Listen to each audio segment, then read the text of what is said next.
தலைவா நீ வந்தாய், தாய் போல வந்தாய், தடுமாறும் ஏழை நலம் வாழ வந்தாய். புதல்வா உன் பாதை பூக்காடு அல்ல, பல பாம்பு புற்றை களமாடி வென்றாய். ஆகாயம் கூட அடியோடு வீழும், ஆனாலும் நம் சொந்தம் வாழும்.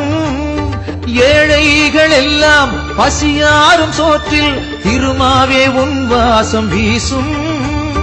ஒரு நாளும் அகலாது நாம் கொண்ட பாசம், போராளி தலைவன் தான் எங்கள் திருமா, பூபாள பறவைதான் எங்கள் திருமா. தாய் பாசம் வைத்தானே கண்ணோரமா, நம் தாய் வேறு இவன் வேறு என்றாகுமா?